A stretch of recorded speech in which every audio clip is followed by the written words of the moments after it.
bird got eyes and ears on and she witnessing. Hopefully you can see a bigger picture. Slanger see you trying to turn a push into a shove, but are they listening? Hopefully you can see a bigger picture.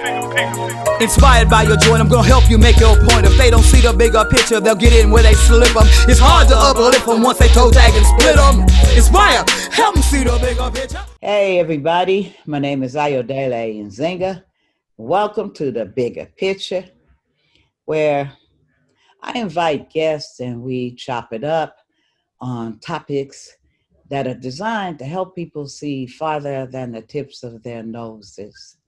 The bigger picture, the stories behind the stories, etc., etc. Today, we're gonna vary the format a little bit or expand it. And half of this conversation is gonna be in poetry, because all the way from Texas, I have one of the baddest poets I've ever met. Brother, I met carrying the moniker of the Ghetto prophet. So prophets intrigue me. All poets are prophets, or at least the good ones. And I only like to rock with the very best. So me and GP gonna trade a few rhymes and chop it up a little bit.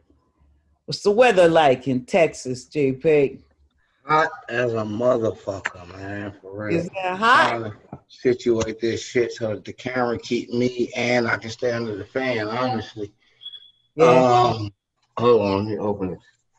You're like a silhouette there. Keep talking, we can hear you. It's hot as fuck out in Texas. Honestly, it's running on an average of about 100 and something degrees a day. Wow. I don't know that, man. Like, We're going through last couple days, it was like, I think 102 yesterday. 101 the day before, which, you know, some places wouldn't be bad, but ain't no breeze in Texas. Man, we've been going through a similar hot snap out here. Maybe 2 days ago, I woke up and I'm an early riser. I was up like 6 or so. And I thought somebody had turned the heater on, you know? It was dark. The sky was really gray. And they started broadcasting rain. And so for the last 3 or 4 days, it's been hot and very humid. It actually rained the other day. I don't know what the temperatures are because I'm sheltering in place. No, they say y'all been out there going through a heat wave, but apparently it was some kind of weird ass thunderstorm the other night. Thunder and lightning, yup. And it's crazy because the same night y'all had that, out here, it was thundering and lightning. And then my son said he looked on Google, and in Reno, it was fire tornadoes. And I don't know what the fuck that meant. It don't sound good. But that's what they was going through in Reno. And I was like, well, shit, that's, you know, that's life. But at least y'all get a breeze with y'all heat out there. It's no breeze out here. It's flat and open and hot. The change in the weather in the climate is real. I know that just from us having that theater down there in West Oakland. When we started that 21 years ago, we had a couple of shows a year because we were limited by the weather. It's an outdoor theater. It was always raining. We would always have our last show, Shakespeare in the Yard, would start the first full weekend in October. And the weather was always good. Try that now, okay? So climate change is real if you just open your eyes and look at it contextually. I don't really need scientific verification. I've seen it. When I was a little kid, we had discernible summers. It was hot in the summer. And in the springtime, the rain came and trees grew. Yeah, you could tell the different seasons. Yeah, I mean, even the idea that California doesn't have seasons. No, there were, because I was basically raised in California, there were discernible seasons for the West Coast, for here. Not anymore. You know, you get up, it's hot one day, it's cold the next day, it's raining. You know, it's winter and it's hot and it's summer and it's raining. So, was a trip. And I used to always tell people, like, man, it's all relative. And I'm like, what that mean? Right? It's all relative. Everything in existence by Allah is relative to something else in existence. And so if you pull something from one place, no matter what it is, and remember they did that little study on the honeybee. If you destroy something as small as a honeybee, it can change the effect on something larger than you really know about. And like we talked about earlier, they got certain folks who that wasn't really what they gave a fuck about. And so they dealt with indigenous peoples who always had beliefs. Like they talked about the Africans being heathens. The natives need God because they saw God in everything. And so to them, it was no, I need to change your belief into this one non-God that I believe in so that you're a better person. And in reality, it is quite possible that that belief is what, if you play chess, upon you push at your opening, will fuck around and kill your end game 30 moves later if you ain't paying attention. And now, 30 moves later, the West Oakland redevelopment project is at full fucking completion now because they have finally redeveloped West Oakland, which apparently uh, means gentrify. people people don't understand that we're in a system that thinks in large year blocks, you know? And so they make plans literally that last 30, Mm-hmm. 40, 25 years. And they plan what they will feed and what they will starve. And not only does this happen in cities, it happens as a whole in states. And so this is also happening nationally. What initiatives we will push, and are we into virtual schooling? Are we into charter schools? Are we into privatization of this or that? I want to grab on some of the other more esoteric stuff you slipped on. That interests me, and then I want to slide into some poems. Uh, I used to say everything is the same thing, and I said it before I really understood it, but I was very sure of it. I'm an intuitive knower. Sometimes I just know stuff. And then when there's a point where you have to prove it, or when the lesson wants to reveal itself more fully to me, then it develops.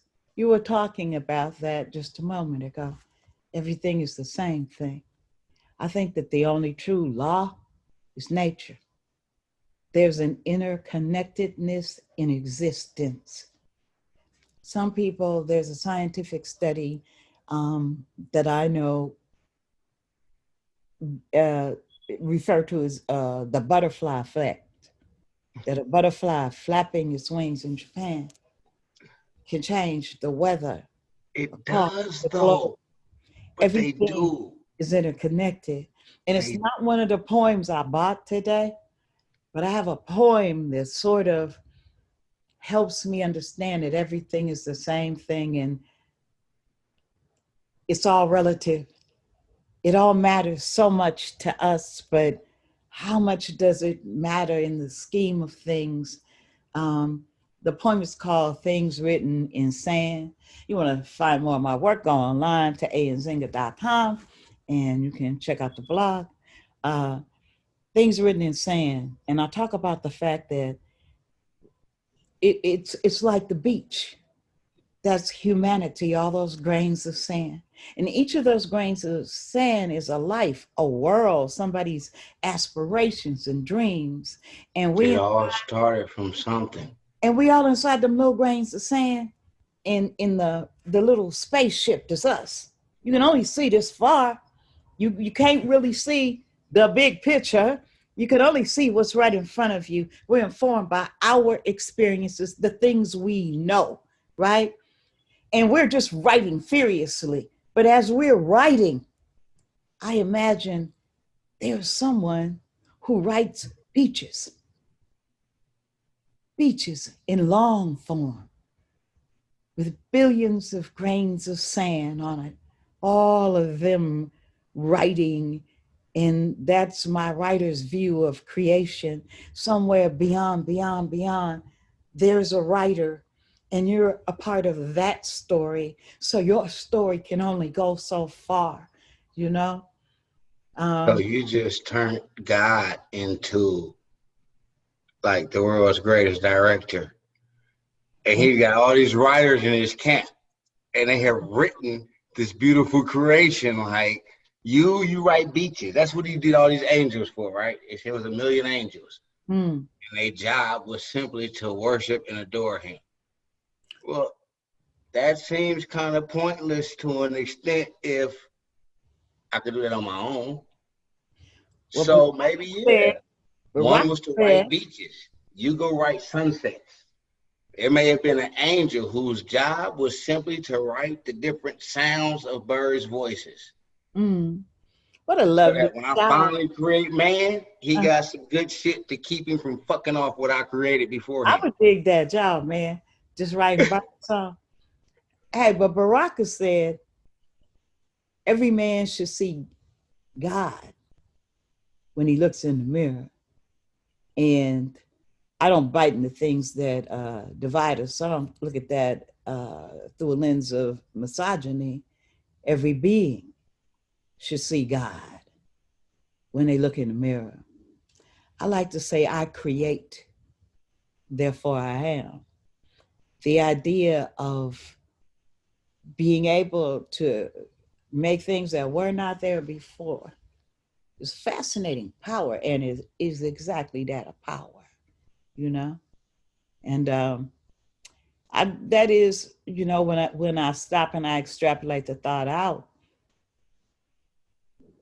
gods make things that weren't there before, you know?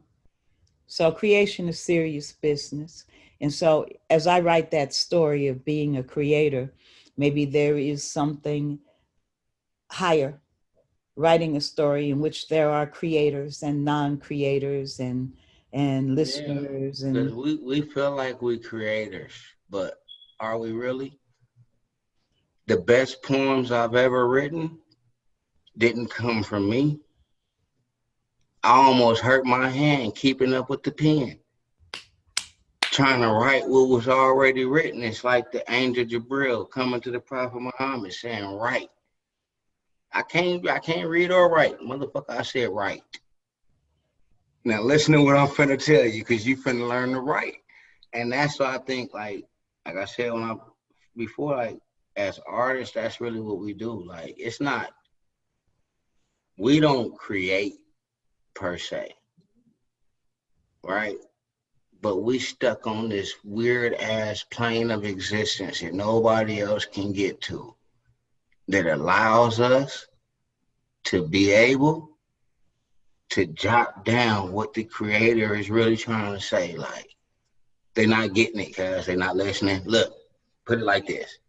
There's certain hip hop artists that rather we talk shit about their lyrics or not, if you listen to what they saying, they are writing the blueprints to existence down in a form or mm, rewriting.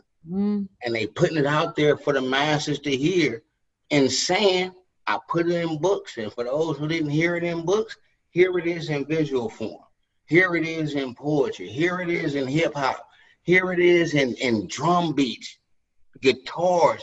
Here it is in whatever form you need it to be in to understand I'm talking to your soul so that you can hear what I'm saying and go do what I said do. and I think that every artist actually has one conversation. It really is. They come at it from different angles. They tell you different stories. But in the place that we make art from, in the tradition of the griot, you know, the storytellers, the people that paint the live realities. And lately I realize I am in love with what people would describe as ordinary people. people who aren't uh, the heroes or the martyrs, but they are, because that's like it's not just the constellations we see that make up the night sky. It's all them other stars that you don't see unless light shines on them. I gotta slide us into some poetry, so I'm gonna do it with one that kind of reminds me of you told me some stories and poems the last time I talked to you, and so Yeah. I brought you a story, okay? And I'd like to link it to what we're talking about in terms of our interconnectedness and the places where we don't see it, and stories of ordinary people. So this one's called Veteran. He lives in a tent under the overpass, trying to get over his past, get behind change to make a future, but the ground is moving. He is not. Life is passing him. Sometimes it stops with water, food, spare change, but his change is slow in coming. Trying not to die of exposure, he exposes his tools of duty in the service of his country. He does not tell me how he slipped and fell, only that he's having a hard time getting up. But he still dreams about rising high enough to touch the taste of life being lived on its terms. He has children, grandchildren. They do not know he is fallen. He will wait until he gets up. If he gets up, he will go to them whole, but not in the pieces pushed in a cart. After being in service, he is looking for services from the country he protected. He needs protection from the wind rushing the top of the faded tent. He needs the promise to be true. He needs to cash the check the country wrote, but it won't clear today. Maybe not tomorrow, but he has faith that something great is coming. His sacrifice will be met. He is confident it won't be much longer and the nightmare will end. He dreams America and waits for the curtain to rise as he rises over the pass, walking away from freeway underpasses into life, maybe sharing spare change with strangers whose faith was not as strong.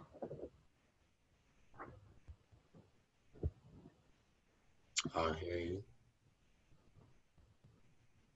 I didn't hear that one the other day. No. Yeah, we should bring a little bit more to the party. So that's one of the ones you didn't hear. Oh, okay. All Now, right. poem deserves a poem, right? Someone please call 911. Tell them that you'd like to report a commercial and residential burglary. Better yet, tell them it was a home invasion, because we was all there when strangers came in and raided our nation. They stole lives, legacies, and natural resources. They plundered our history and kidnapped whole civilizations. They plundered our history and stole whole civilizations, kidnapped us and plundered us off to foreign plantations. Someone please call 911. Tell them that you'd like to report a robbery in progress. Tell them that we're standing face to face with armed gunmen and they're demanding of us our intelligence. They're trying to strip away our sense of reason and force us to believe in some sordid version of historical facts that they simply sat back and conceived, that somehow faces you and me in a position other than being the direct descendants of the world's first human kings and queens. Hold on, let me start that over. Hey, can you cut it and redo it?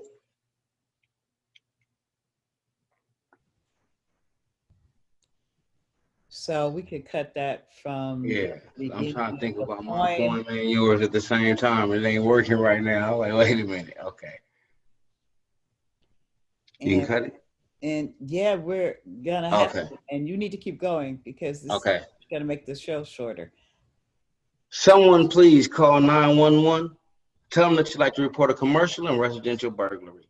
Better yet, call it a home invasion, because we were all there when strangers came in and raided our nation. They stole lives, legacies, and natural resources, plundered our history and ripped off whole civilizations, kidnapped us and smuggled us off to foreign plantations.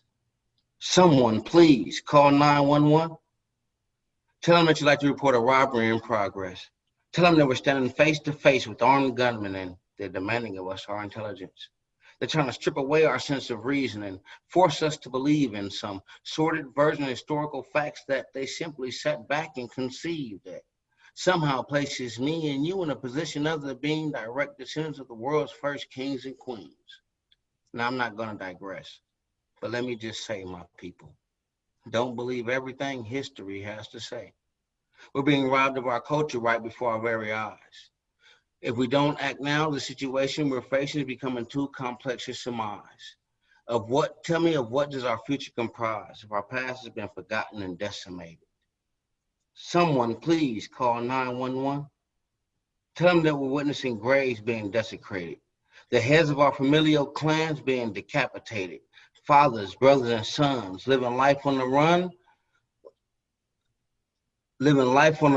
or under the gun, where freedom only means that you're no longer on the run. Our ancestors were slaves, and my elders saw slavery undone. So tell me, how in the hell did I somehow become one? I gotta have paperwork stating I'm allowed to travel alone. Whenever the pigs get a notion, they can ransack my home. Constitutional compromise means they'll compromise this constitution whenever it suits them. A man's face down and cuffed up when an officer shoots him, but he claims it was accidental, so y'all claim he should go free. But tell me, how many times would you be condemned if you accidentally killed me? Someone please call 911. Tell them that we're standing face to face with the murderer. Tell them that we're witnessing our pride, our self-respect, our dignity, and our culture being viciously slaughtered in cold blood. What do you call a Holocaust when there's no survivor? A genocide. The systematic elimination of a whole race, either by death and disgrace or by putting operations in place to ensure their eventual demise. If we don't act now, we'll find ourselves not just fighting to survive, but tiptoeing the very brink of extinction. Too poor to afford the freedom to think. See, we've been wallowing so long in this filth that it no longer stinks. If a chain is only as strong as its weakest link, then tell me how wealthy can one black man be if his people are still dying in the streets? See, 1 out of every 10 blacks on this planet live above poverty. The rest are just stranded. I'm no longer asking this. Right now, I demand it. Someone please call 911, damn it. Tell them that you're witnessing a generation of school kids being kidnapped and abandoned in broken down living conditions in substandard living conditions in broken down schools. Tell them no child was left behind. In fact, they graduated thousands of fools. Sent them off to fend for themselves unprepared. Fed them nothing but budget cuts for years and forced them to quench their thirst with their tears and prostituted them out without fear of retribution, repercussion, or guilt. Who is it who decides how the education budget gets spent? How many schools do they have to visit before this decision gets made? Do they ever have to look into the eyes of a child filled with potential and promise that won't ever be realized due to a lack of equitable spending? Someone please call 911. If you won't, you can even remain anonymous. But tell them that you just saw a boat dock down at the harbor filled with 4 clean-cut white guys in fresh suits and ties. Tell them that you might not have noticed if they hadn't all jumped behind the wheel of 4 separate unmarked vehicles and headed straight towards what you knew was the ghetto. Tell them how you followed one and sat stunned as he laughed with the chief of police about how he rocked through the hood block by block, dropping blocks of cocaine in these streets, watching his brothers scurry from their burrows like rats trying to sink their teeth in this new treat. Tell them that you crept up and got a close-up of the driver. And he's the same gunman who robbed us, plus the same one who kidnapped those children last week. Tell them if she comes quick, they can stop him before it becomes too late. Matter of fact, if she ever gets you off hold, tell her no need to hurry because the suspect just stole America's vote. Now, I wasn't actually ready to do that one, but as she was talking made me think about that. So So get ready, cause we just gonna. Here we go. I got another one for you. This was called the American Dream. To say that poem sound like somebody who thought, you know, he had rights. That might be a dream in America. We was talking about that before, you know. We just talked about that shit. Yeah, so you got a right to be a human. Here we go. The American Dream. America, the dream, equality, prosperity, freedom, justice. It's the American way. One for all and all for one. American. Land of opportunity, exceptional, where rags to riches is real. Pulling yourself up by bootstraps is possible. There's a chicken in every pot, 2 cars in the driveway, money in the bank, and work for willing hands. The land of milk and honey. The American dream. Downsized, fewer jobs and chickens. Paychecks don't go as far as they used to, rent too high, factory closed, war came, it never left, hard times for returning vets, sour milk and tight money. We still dreaming America, honey.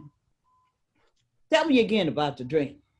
America, sing loud enough for us to hear outside in tent towns, small houses, moving, moving, moving, moving. No chickens, no driveways, living on the freeways, outside in the rain after night falls on our dreams of the dream in us, outside of the dream, trying to find a way in again, trying to find a way in, trying to find a way. What was that dream again? It was more like a nursery rhyme, I think.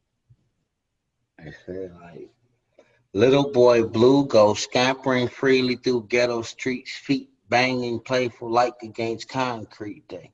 Joyous laugh emanating from deep within his stomach as he passed this couple-looking weekday.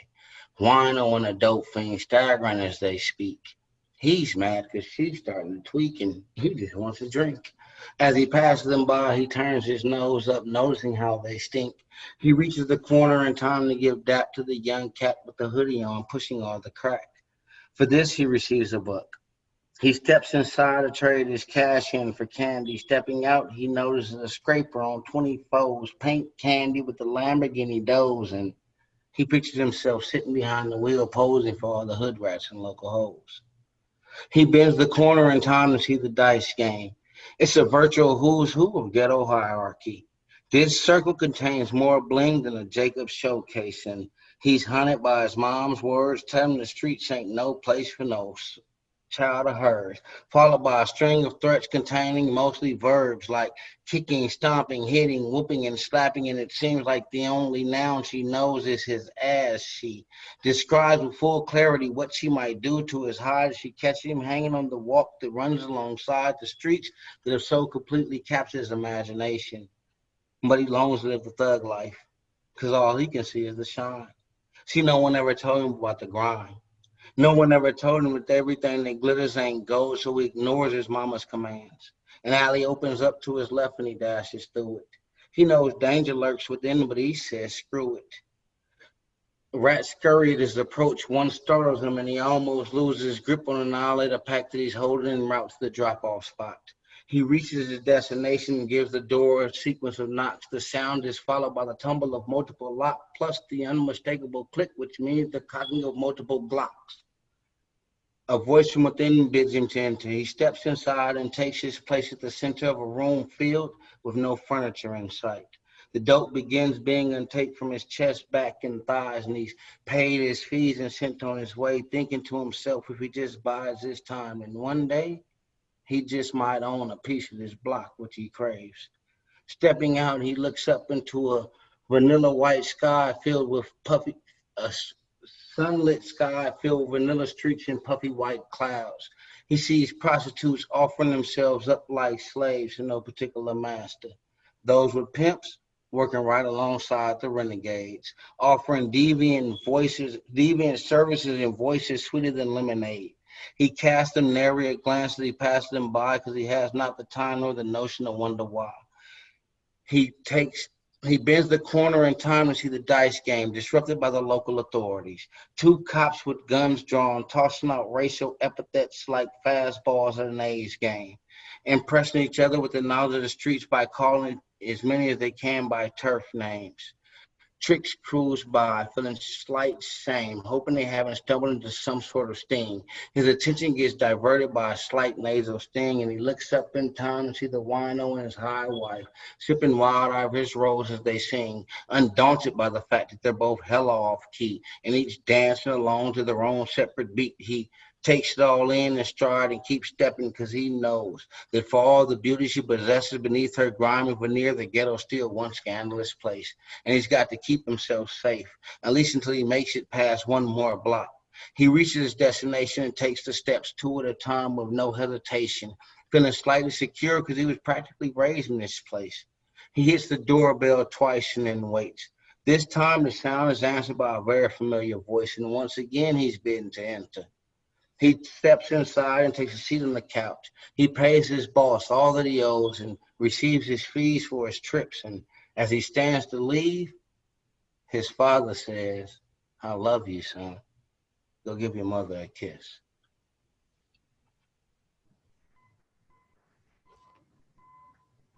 So many things pass through my head.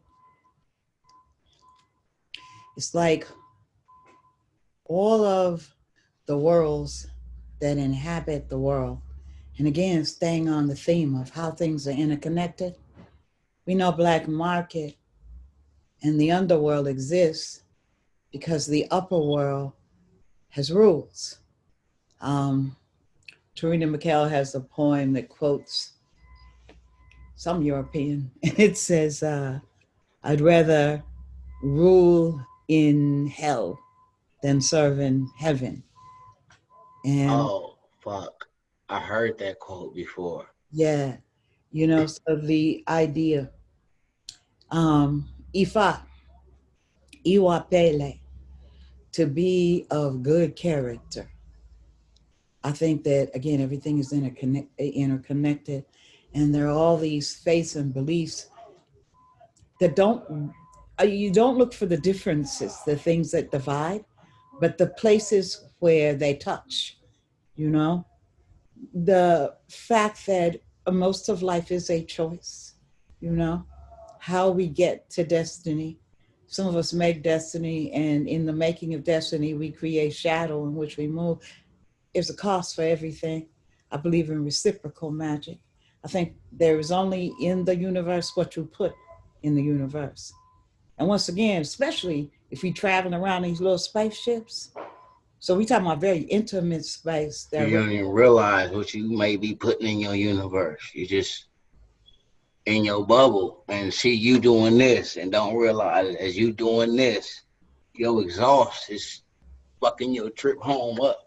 nothing is an individual. Your act affects not only those around you in your inner circles, like them butterfly wings, right? It has a generational ripple. We talked about generational wealth before we started recording, and I think that there also there's a generational karma and there's generational debt. You know, um, we talked about writers who just hear things and you you need to write that down. You know, I think that we are our ancestors' dreams. We the ones with the breath, the legs, the arms that can hold the pens. Can open the mouths and tell the stories. And kind of just shifted a little bit, sort of segue into my poem. It kind of gets to be about energy. What do you put your energy into then, right? People say it's hard to be good. It's hard to be bad too. It's hard to look over your shoulder, not to trust your best homie, not to trust your man, not to trust your mama, because everybody out to get you. How do you become the queen? How do you become the king? You take down the queen. You take down the king, You can't trust those you traffic with, those you do business with. I mean, it's exhausting, okay? So, you know, one could lean to the world and let the world shape you, or you could exert the effort to shape the world. And maybe that's a good segue right there. The name of the poem is Imperative, you know? So we deal with what we've been given in different ways. And it's called Imperative. If someone broke into your home and stole your children, how long would it take you to forget? Would you forgive the man who raped your grandmother if he was unrepentant? Would you forgive the kidnappers? Celebrate them in their kidnapping ways. Join them in hurting others to prove your loyalty to them in appreciation of them not killing you, even though they may at times murder your sons, fathers, daughters, mothers, put them in cages, stripping them of the status they have awarded you, the right to be one of them until they decide you can't. Burn down a town or hang your neighbors from trees, burn crosses on lawns in your community, dangle nooses from trees in dormitories, in company trucks to remind you that they remember, daring you to. What would be your imperative? How long would you show up without bringing the anger that has to be brewing somewhere unless you found a way to forget, don't remember, never knew, just don't care? How much blood is on the path? How much would that cost to ignore that moment, that blinding light, demanding voices, attention, movement, wanting something that is missing, needs to be? That would mean pretending not to see. How the sidewalk holds us better than the country does. How every 20 hours bodies fall next to the merry-go-round of the prison complex, industrialized to process the fodder from schools designed to wash out those who find it difficult to conform, those capable of coloring outside the lines, and those born with three eyes and capable of forgetting, adapting, assimilating, or shrinking to fit behind the veil conjured to disavow their humanity. How do you keep from screaming upon waking each day, knowing you have to walk through a charade in which you act the fool, with a history of minstrels and celebration of your stepping and fetching? How long would it take you to forget, to forgive, to glorify, to join, to become the cancer you swim in? At what point would your imperative become curing the cancer?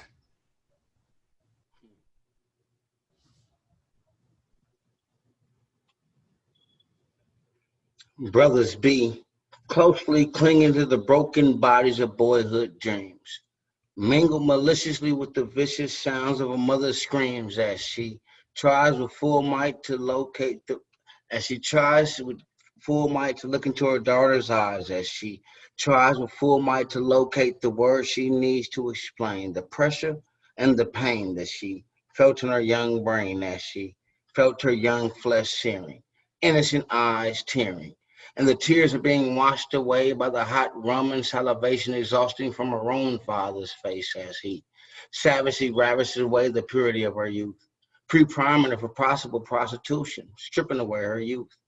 It's got our families forced to either seek support from the government or try to demand support through the courts. And we're so wrapped up in the courts that our little ghetto girls misguided and hurt and stripped of self-worth, then decided to give up footies and biker shorts for G-strings and short skirts. And mama's too drunk and dejected to tell you what your young life could be worth if you just give up the turf, the liquor, the dope, and the twerk.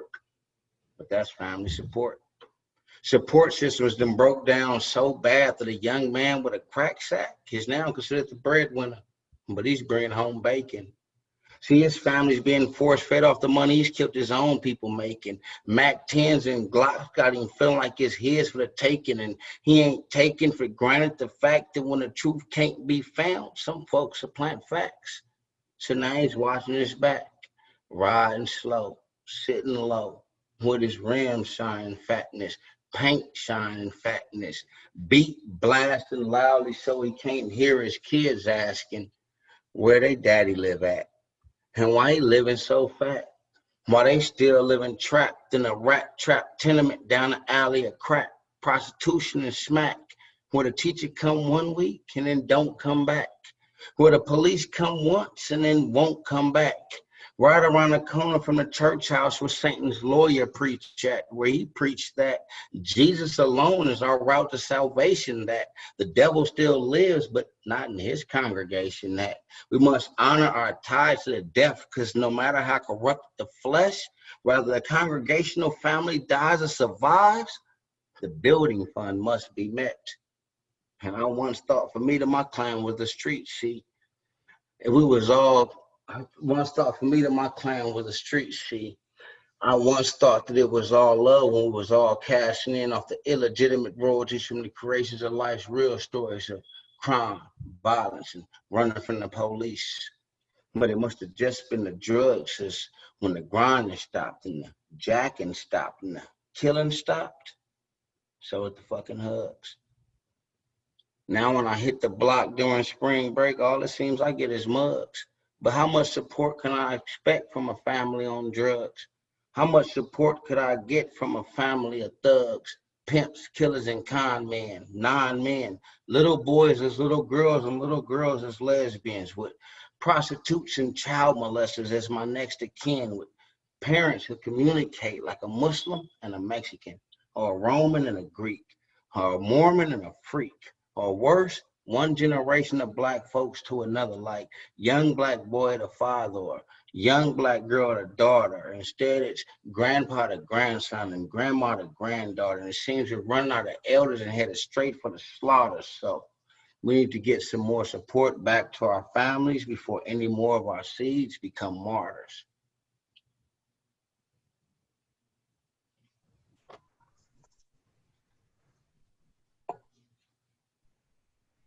Yeah. Adaptable.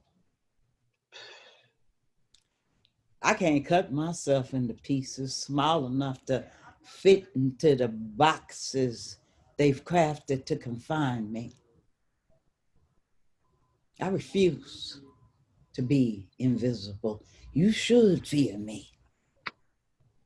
The sins of the fathers ride with you unresolved. You eat the fruit of stolen trees while denying me a resting place in the sorrow land you stole me away to. I will not make peace with your transgression, will not forget how I got here, will not forgive any more than the bones on the ocean floor, will pardon you the remembrance of Holocaust. You never asked for forgiveness. How can I adapt to that? I will not adapt to confinement, being lynched, starved, worked without pay, uneducated, educated to serve you. I will not adapt to murder at will not stop breathing because you want all the air. I will not be your stereotype, will not wear your dream of me falling down, will not share your lie of me with my reality of myself, will not seek to comfort you in your psychosis. You are ill. I refuse to ignore it. You can't make me wear the mask when I refuse. The suit don't fit. I will not shrink. My dreams are bigger than project bedrooms that peer out on courtyards without grass or trees. My dreams don't care about your bottom lines and your endless need to build fences. My soul wants more than street corners. It wants reason, rhyme, dignity, justice. My history belongs to me. I hold it close to remind me of being born free. My culture is all I bought from where I belong to this land constructed by the laws of the lawless. It's fluid on purpose to keep you off center. It's alive, and you don't make the rules for the medicine. It's not for resale after being remixed, robbed of its magic, and infected by you. I have a beginning, A story I wrote in blood and tears. I remember it, and those who died living it. I know where you fit in it. Can't rob me of legacy. You don't possess the power to unmake me. I will not give it to you. You're not my author. I'll never come to glorify my captures, thinking your logic become you. I'm what you stole in its rawest form, following a different drum, connected still, hell still, here in your midst, big blacks, time bomb ticking, unsmelted, not melting, beyond your dreams of assimilating me. I refuse to be eaten. I will not be digested. I'm the substance of nightmare and retribution invoked by you. The genie out the bottle, sharpening swords, waiting for night to fall. I am not adaptable.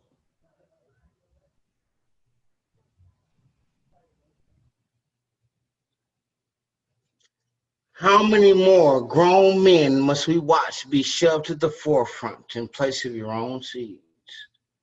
Mommy, mommy, please, can't you see what you're doing to me? Mommy, mommy, please, don't forget that I'm more than a check, that I'm more than this bastard you proclaim me to be, that I'm more than a noose on your neck, slowly squeezing your life force away, that I'm a diamond in this coal mine that ain't been wrenched off yet. So when your next check comes, mommy, mommy, please, come try me. Just get me out of this window and just buy me. Just give me one half of the love that you're giving these men and 1/4 of your time to just please understand and take away 1/4 of my pain so I can seem whole again, because I'm unwhole. I'm minus this hole in my heart. Plus, when it's cold after dark, my pain gets multiplied by the division. It's torn us apart. Because I should have been warned from the start that this part, that my part in this play is insignificant. So I just roll a blunt and spark an incense so I can be free. And I spread the mental wings of a cerebral angel so I can find me. Soaring 10 stories higher than Tower 2, yet 2 stories lower than Cloud 10. Mommy, mommy, please, don't leave me alone again. Don't leave me alone with these thoughts. Don't leave me alone with these feelings of distraught, because I'm caught. And I can't escape the trap still neglect is set. And I can't forget the fact that my life is a debt. And I can't repay you enough though I try. And I can't fight back these tears so I cry. Long and hard like the nights I waited the return of my daddy. Knowing long ago he had scampered far away from the poisonous tentacles that have become the outstretched fingers to hands that never bashed me. But attached to arms that should have grabbed me and didn't. Long before my life of sin, years before this tragic life that I pilfered the life from that first man. And even then, there was nothing worse than these thoughts. Mommy, mommy, please, just smile for me one more time. Mommy, mommy, please, just tell me the fear is all in my mind and these stains on your blouse are just makeup. Mommy, mommy, please, just wake up.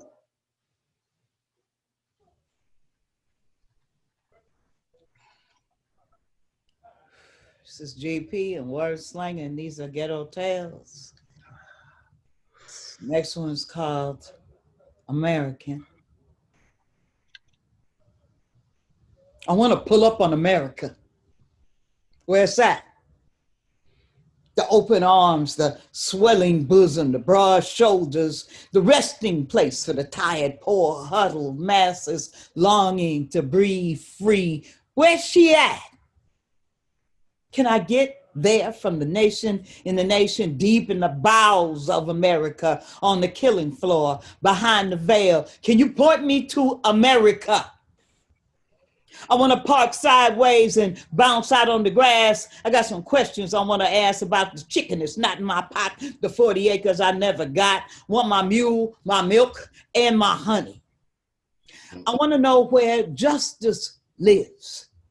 See, I got some advice to give. Well, tell her, take the damn blindfold off and open your damn eyes. You might be surprised what they do in your name. If you knew, I'm sure you'd be ashamed. I'm just trying to wake up your game because you got so much potential to be functional, even instrumental. But you got to stop and drop them wolves who got you in the pocket to be really real to me. It might be better if you could see. I'm just saying. And have you seen equality? Because she need to have a little chat with me about the way she divides the sunshine and the rain, the joy and the pain. See, I'm riding with blood memory and righteous rage, and both wanted to catch this fade. We tired of 99 in this shade. You get an F if you want a grade. Show me where I can run upon democracy so she and I can philosophize on American hypocrisy. See if she bleeds the same color as me, because I got a case of the white folks that give me the blues and got me seeing red. Hey, you listening to me? Keep acting like you ain't heard what I said. If I could find you, I smack you right upside your head. Right. So I can sleep in peace at night. Hey, you seen America? Because I'm looking for her.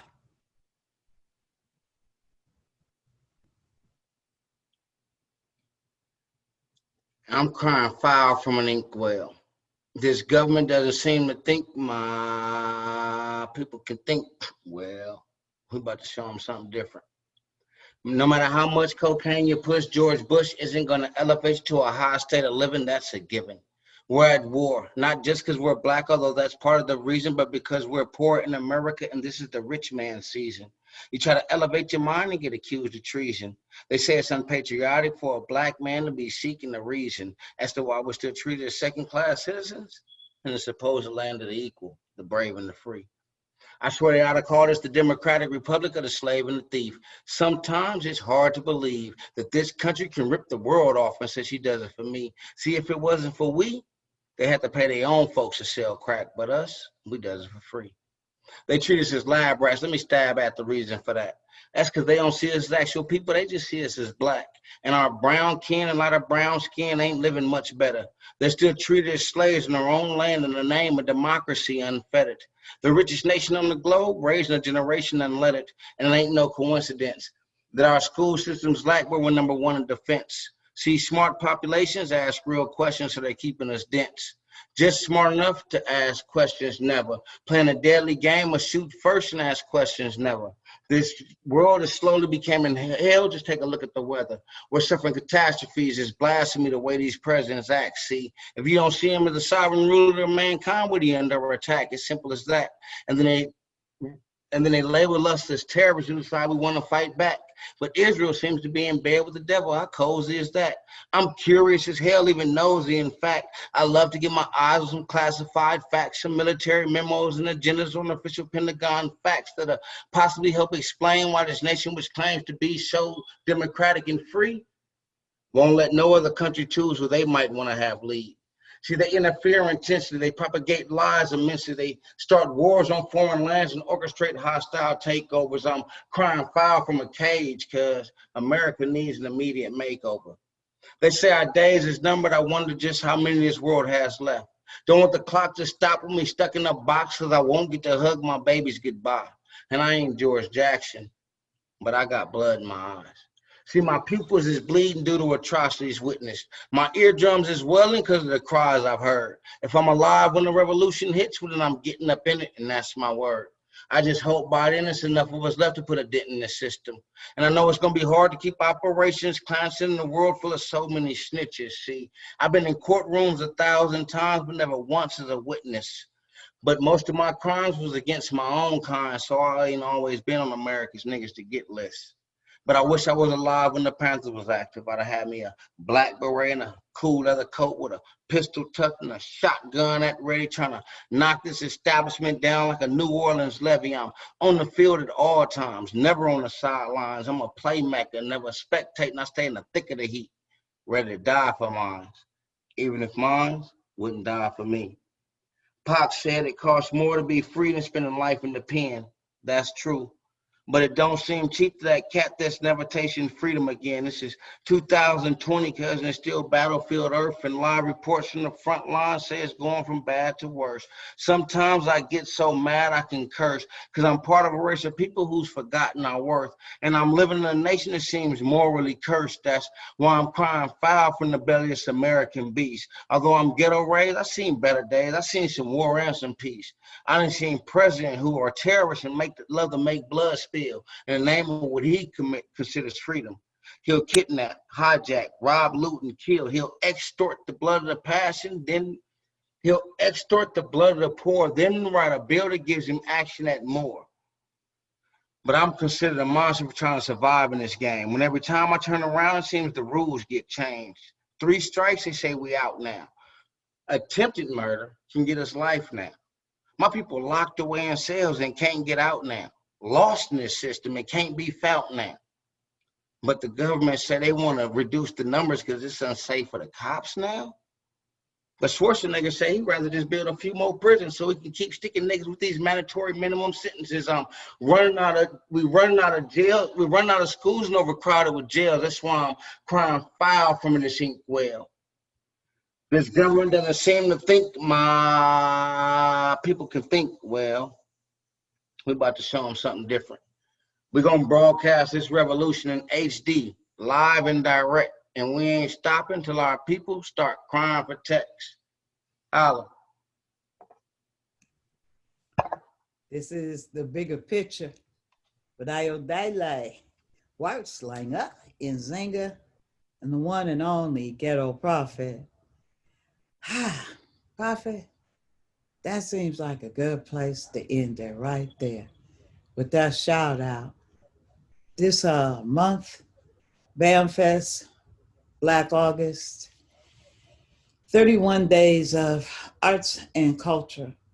And I'm happy to include our conversation as a part of that contribution to people thinking about the bigger picture, what their imperatives are, how we can make our personal stories more reflect the intentions of where we want to go and let go of some of the places that we've been that didn't serve us well. All that and some more. You got some last words for us, GP? Yeah, man, just it's 2020. Like Brother Terha been saying, man, it's a protracted war we fighting, and folks ain't been playing chess long enough, which is fine, but understand we passed the middle game. And real life, if we ain't putting bishops in this field, then we should get out the way. Like, I'm tired of being pawns. And without putting too much on this webcast, just make sure we ready because they ready, and let's see if we make it to 2024. That was the first epic book about the end of the world. Remember that? Mm-hmm. 2024 was a 1,024 page book about what happened at the end of the world.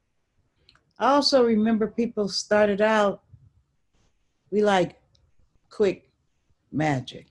Oh, it's 2020. It's a year of clear vision. And then everybody, oh Lord, 2020 is the worst year of my life.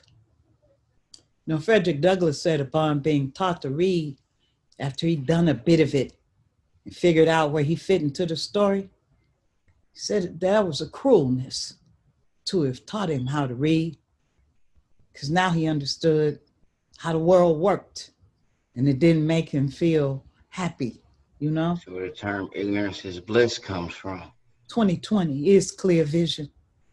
For some people, it took a pandemic to see how Black and brown people are living.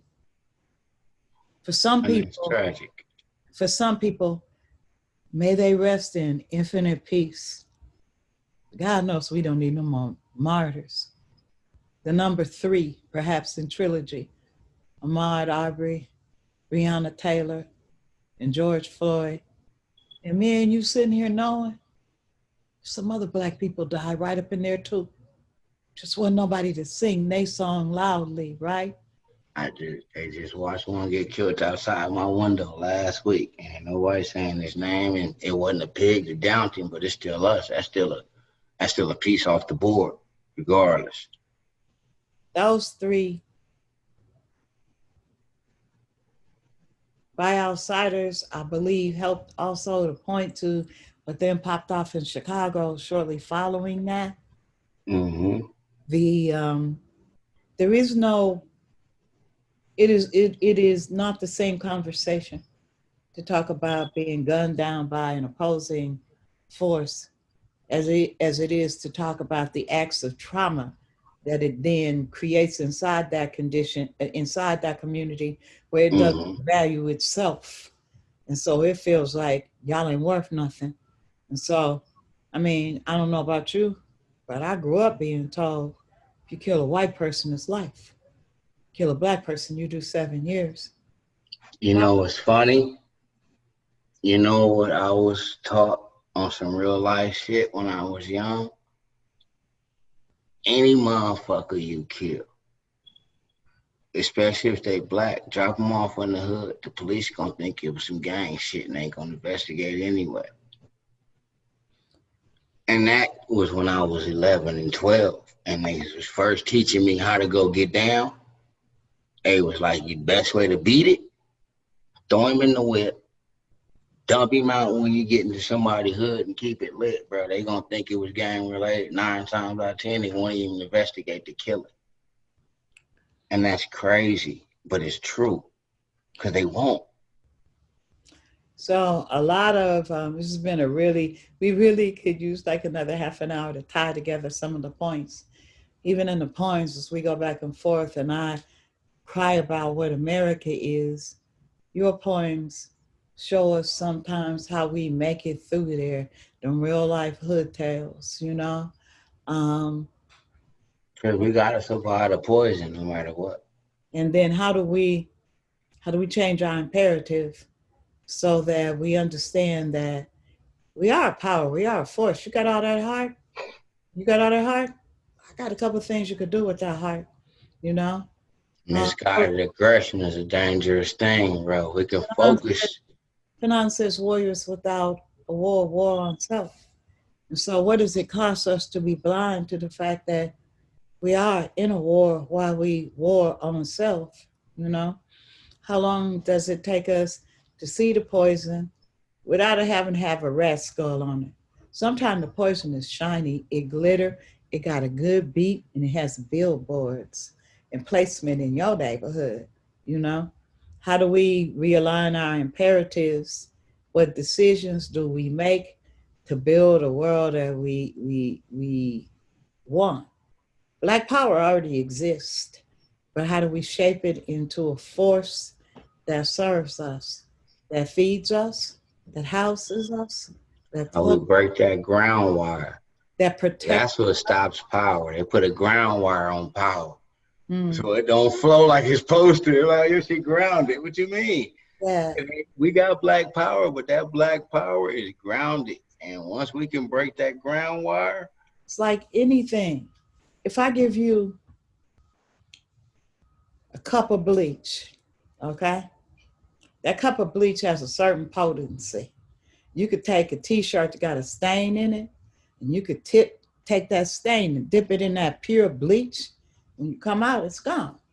Now you take that same cup of bleach and pour it in 50 gallons of water. You could let that t-shirt soak in there. That stain is still gonna be there. The bleach has been diffused in the 50 gallons of water. Things are more powerful when they're concentrated, you know? And so how do we not work monolithically, but how do we work like the pieces on a chessboard? They're not the same pieces. They don't have the same each jobs. what go on in Oakland don't move in LA. It don't work in Chicago because them is different pieces.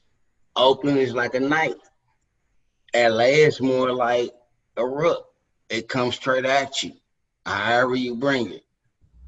Chicago is your bishop. it's always sitting there waiting to launch an attack. Whenever you say the wrong thing, open up, I'm coming. But Objective should be to win. how so how do you get like what you almost like a global ghetto network, right? I So think that we can almost like you ever seen that movie? It's weird, but there was this movie that came out that had Samuel L. Jackson dressed like Russell Simmons. It was some weird movie about the Kingsman. I haven't seen Kingsman. It's some weird ass movie, right? And in the Kingsman, basically, Samuel L. Jackson's character had found a way to control people through these cell phones, right? So it was this whole thing coming out. Everybody get these free phones. The phone had a certain signal in it. At any given time, it can make motherfuckers turn straight violent. They get to beating each other to death, all the shit in the middle of church, everything, right? But like what you're saying, imagine if that could happen, though, right? There was a network that was set up to where you could have people in place that's moving these different ghetto pieces to our benefit and not our detriment. To where you can say, okay, boom, now we're gonna have LA go do this.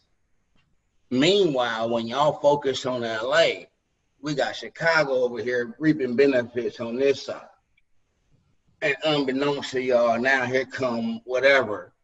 Oakland, you know what I mean? But that actually takes, I think, the people that's in so-called control or the whole power in these different places being willing to put together a real nice round table and sit down and discuss how does the situations, how does the actual atmosphere in each different place benefit or take away from our power, and how do we use what's going on in different places to reap the overall power of what we're trying to do? Because George Floyd showed the world something, and motherfuckers probably didn't pay enough attention, but real life, he showed the world something.